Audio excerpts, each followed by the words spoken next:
Welcome to the Private Lenders Podcast with your hosts from Hard Money Bankers, Jason Balin and Chris Haddon. This podcast is sponsored by hardmoneymastermind.com. Hey everyone, Chris and Jason here. Thanks for checking out the Private Lenders Podcast. Quick announcement. We've been doing some upgrades to Hard Money Mastermind, the website, our online presence. If you notice from previous episodes, we're always plugging a different website to go to because everything was kind of separate. And now we're bringing it all under one hub, and that is hardmoneymastermind.com to check out the online mastermind, the live events we do, link to the podcast, apply for consulting, all that good stuff is now finally in one place at hardmoneymastermind.com. Go check it out. Okay. So today we're talking about the things we've learned about private lenders since we've been working with many of them since back in maybe 2015, something like that, when we first did consulting for Nick Capitanis, our buddy from Richmond. It was the first time we did consulting for a private lender because he asked for it. Since then, we've worked with dozens, maybe hundreds of private lenders in different capacities, and we're going to break down 5 or 6 of the most common things that we see that they kind of make the difference between people getting a little stuck in their business and really making moves in this industry. Yeah, so I would say the top priority one is proper systems or lack thereof proper systems. I think that's the one thing when folks will, private lenders or hard money lenders will reach out and say, hey, I really just want to copy your model and I really need help. I'm kind of stuck. I can't wrap my brain around things. And a lot of it is systems, and proper systems to put in place. Because listen, you can band-aid a few deals together with no software, no formal presence, web presence, no formal kind of systems in place at all, and kind of do some deals here and there. But if you're trying to get more than, if you're turning this into a real business and you're trying to do multiple deals a month with multiple capital investors, with multiple borrowers, keeping things consistent is important, because there's no other way to kind of keep track of all these things. There's a lot of money at risk, right? You're lending hundreds of thousands of dollars per transaction. Most lenders, even newer lenders, they're able to deploy, millions of dollars after year one. So it's got to be done the right way. Yeah, I mean, if it depends on your goals. Like if you want to keep 10 loans outstanding at all given times, you don't really need software and systems. 10 loans, no problem. I was actually talking to a friend about this yesterday, similar kind of conversation. But if you want to grow this thing to 50 loans outstanding, if you want 10, 15, 20 million, the systems are going to be really important for the efficiency and for the accuracy, right? For both of those things. And we've noticed over the years from working with people that depending on their goals, depending on where they want to go, this is one of the defining factors, is systems or lack thereof. All right, let's jump into the next one. So there are a few different ways to describe this, but there are lenders who have guidelines that they stick to and are disciplined about that. And then there are lenders who will try to fund every deal that comes their way. That's kind of the short version, right? We're going to expand on that. Yeah. So I think the main reason why that is just based on the deal flow that they have, right? They started in this business. They know a few real estate investors that have some deals. They hook up with them. They give them high leverage, potentially lower fees in order to get in the door. And then all of a sudden, they look back and they say, hey, are these the deals I really wanted to do? Like, they're working, I'm making some money, I'm keeping these real estate investors happy. But is this really the types of business and the types of deals that I really want to end up doing?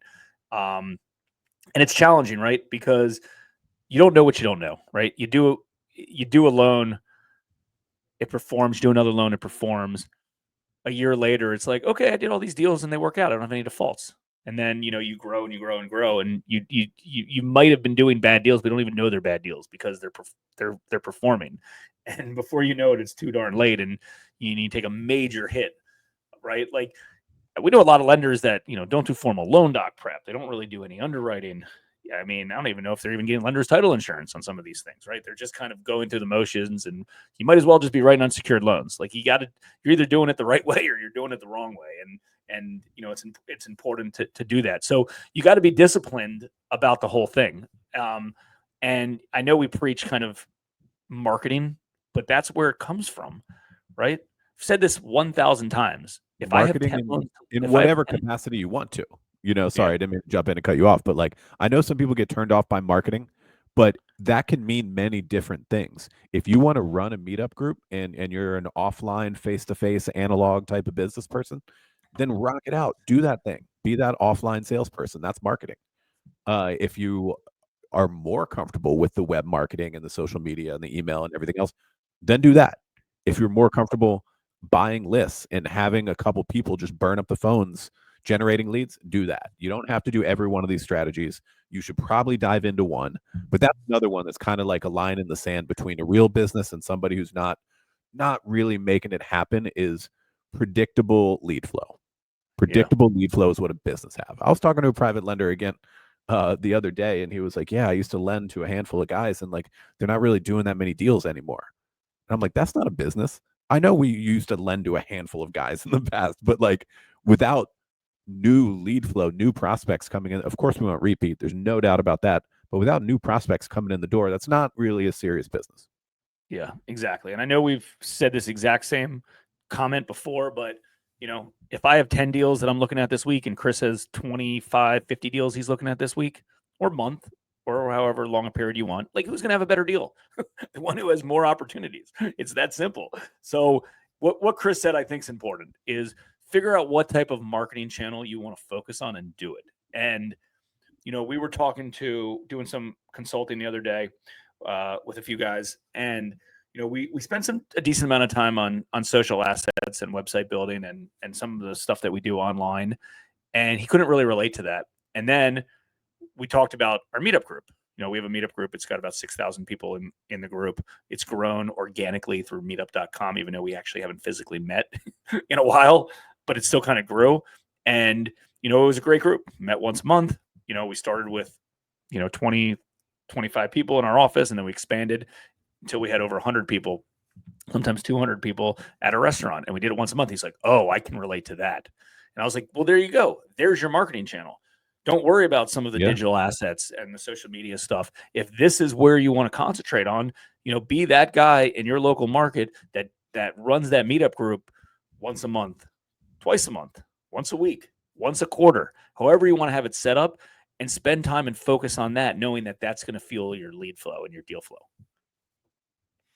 All right, you want to jump in on the next one? I think you got a pretty good handle on this concept. So I think the next one is first hire confusion. We talk to a lot of private lenders, and they don't know when to hire their first employee, if they're ready for their first employee, who that first employee should be. Typically, if you're a one-man band and you don't have a business partner, like you should be able to do a few $1,000,000 in deals before you really need help. Now, I'm not saying you don't want help, but like that you should be able to do help. We're also firm believers as owner operators that you should know every part of this business. Other folks might not just agree with us. That's just how we think, where you should be finding business, originating business, processing deals, underwriting deals, doing post closings, doing some basic bookkeeping and things like that for some servicing stuff to an extent, right? Just so you understand the system, because there's it's important to kind of put some of those things in place first. And if you have a business partner, you can grow even more, right? Because then you have two parties. One person can do kind of front end stuff, other person can do back end stuff based on your personality types. But as soon as you get to kind of like that $5 million, 5-ish $1 million portfolio, and it's like, wow, this is a real business. I'm making real money. I can support a staff member. Who should I hire? And I mean, we've seen, I don't know, dozens of private lenders in this exact same spot where they're at like that $5 million mark, kind of maybe even up to $10 million, where they're like, I need this first person. And it's typically someone to help replace your keystrokes, right? So on the front end side, it's processing loans. On the back end side, it's bookkeeping, accounting, cutting checks, doing servicing reports for capital investors, things like that. Now, there's an argument that this can be one person or should this be two people? And it depends on the situation. So the reason that I don't love this as a one person hire is because I believe that it's different personality types, right? Like the back end servicing, accounting, bookkeeping is definitely a full analytic type of personality type. And the processing person, yeah, they should have obviously organizational skills, but they're also front facing with the borrower and the client. And, they're fun to talk to, easy to talk to, good communication skills and things like that. So yes, if you can find the right person to do so, that's fine. And I also think it depends how fast you're scaling. I was talking to somebody who's in, who we did some consulting with, and I think he's at about 10 million right now, and he's been growing quickly, and he wants to continue to grow quickly. This is his full-time thing. He's pretty well capitalized. Plus he has investor stuff. And I was like, listen, if you're thinking that you're going to be able to, really, if your goal is to continue to grow and scale significantly higher, I would hire one of those people now, knowing that they're not going to fully relieve you of everything. And then knowing that that person's perfect for this particular role, and then you'll be able to hire that next one, maybe the next year. So if like processing loans is driving you absolutely crazy, and that's your biggest pain point, hire the right personality type that will be kind of a processor and help you on the front end stuff. And then, yes, you're still going to have to do all the keystrokes and do all the servicing stuff and manage your servicing portfolio and things like that, which is a lot of work. But know that you're going to do that kind of for the next year until you're ready for that next hire. And then when you hire that next hire, they'll just be at that particular job. So I've noticed that a lot of folks that are really growing, and I mean, we can name a few off the top of our head, they did one, and then a year later, they got that other one in place. And that made their life a lot easier instead of kind of just band-aiding the position with one person. Yeah, you covered that one. That was it on that. I just want to add one thing related to hiring people that we learned from our first business coach way back in the day in 2010 or 12, something like that. When it comes to giving up control, everybody has a little trouble with that, right? We're all used to keeping a tight grip on our business, and we're afraid to let it go. And what we learned from our first business coach back then was, if you can hire someone to do it 80% as well as you do it, that's enough. That's enough to start. And they'll get better than that. And they'll end up being better at it than you ever were, as long as you hire the right people. But to start, when you're freaking out about, I can't let this go, just tell yourself they're going to do it 80% as well as I can do it, and that is good enough. All right.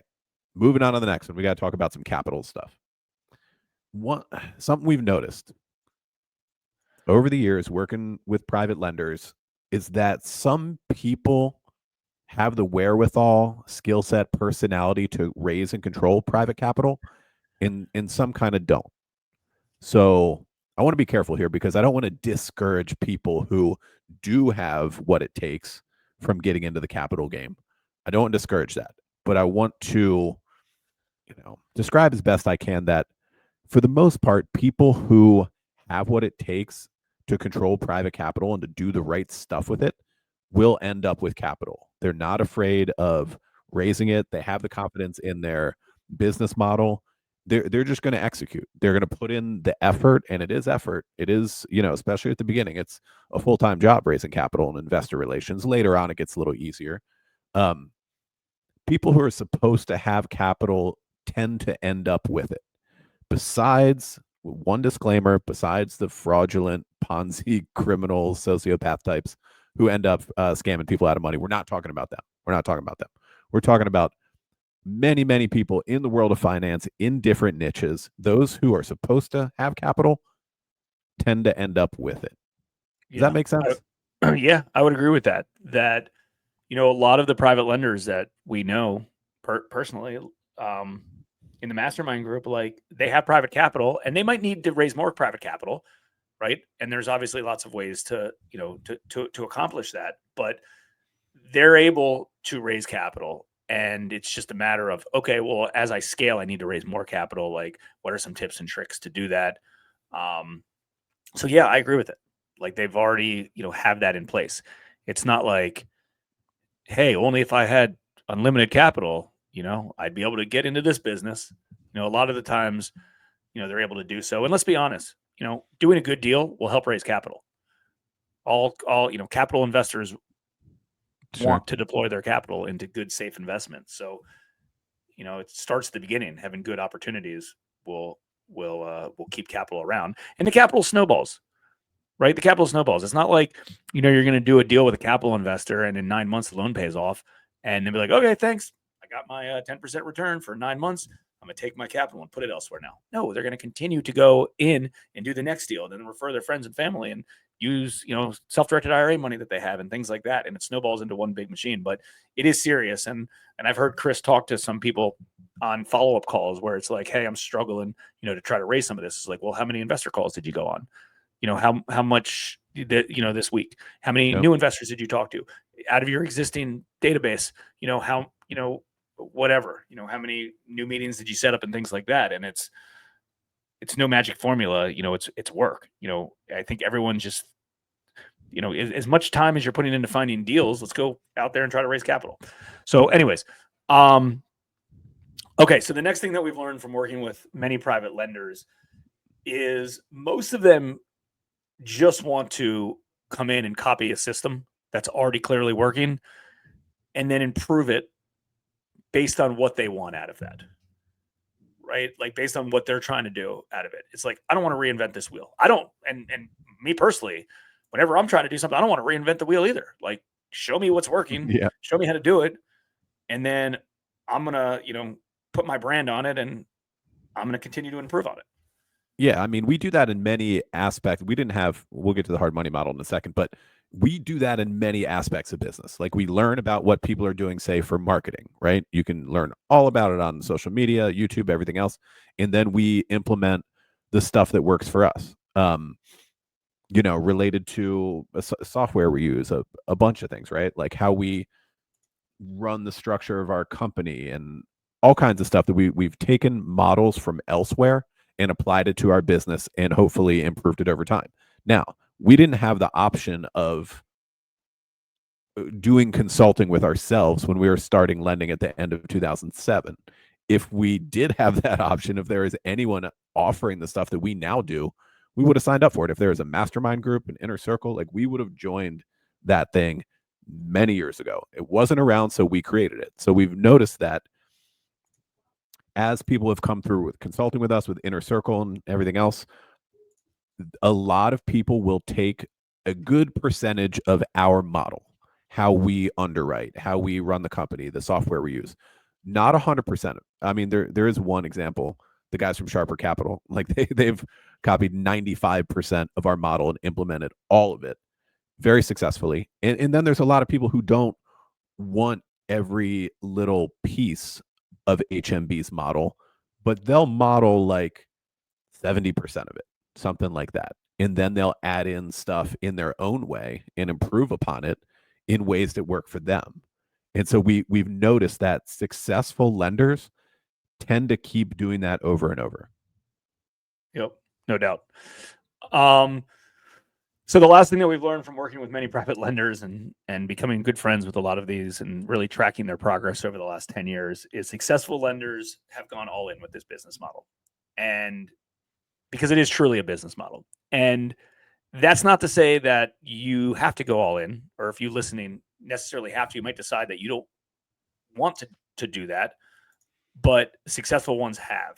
And what do I mean by that is like, this isn't just a passive investment where it's like, hey, I want to, learn how to underwrite the right way. And I want to learn how to do this and this. And I'm just going to, get a few deals and I'm going to do it.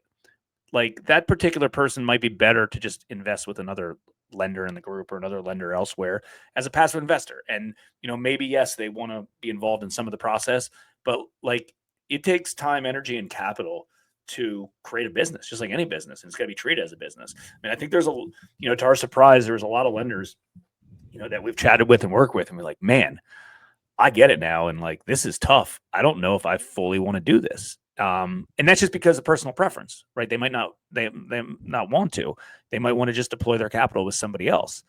But 95% of the lenders are more like, I realize that this isn't going to be a cakewalk, and I'm going to follow a proven formula, and I'm going to do it, and I'm going to go all in, and I'm going to make sense of it. And that's encouraging because I think a lot of folks could be, good lenders if they treat it like, they treat it like a business, because it is a business. Like every day we're doing business building activities. We're improving our processes. We're trying to find more marketing efforts. We're trying to be more efficient. We're trying to work with our staff. We're trying to find better deals, do better deals, learn from, defaults. I mean, we don't know everything, right? Like there's, new defaults that come up in different situations. And we're like, oh, wow.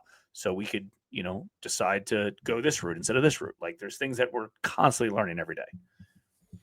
Yeah. I mean, it can be done on the side. It can be an add-on to another business model, usually a real estate business model. Like I have a friend in Miami who's got a big wholesaling company, move a lot of product, and that's their main gig. That's what he's, focusing on 90% of the time. 10% of the time, he's cherry picking deals to lend on himself with his own money.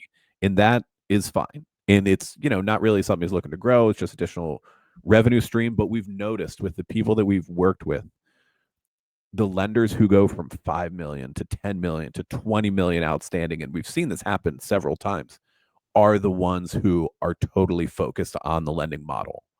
So just goes to show you, like what you put your time and effort and focus into is what is going to end up growing, really. So number of things we've noticed from working with private lenders over the past handful of years, definitely continue to add to this. As obviously we're keeping the mastermind's growing, the podcast is growing. It's thanks to you guys. We really, really appreciate everyone's attention on this, whether you're watching or listening on podcast. Thank you very much for that.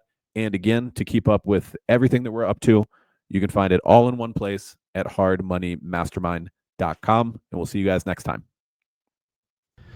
We hope you enjoyed this episode of the Private Lenders Podcast. Please note that the opinions stated by all the speakers on this show are only opinions and not intended for legal, financial, or accounting advice. Please make sure to always check with your own legal, accounting, and financial professionals. If you enjoyed this episode of the Private Lenders Podcast, we'd appreciate it if you would spread the word. Make sure to check out hardmoneymastermind.com, the #1 free community for new and experienced private and hard money lenders.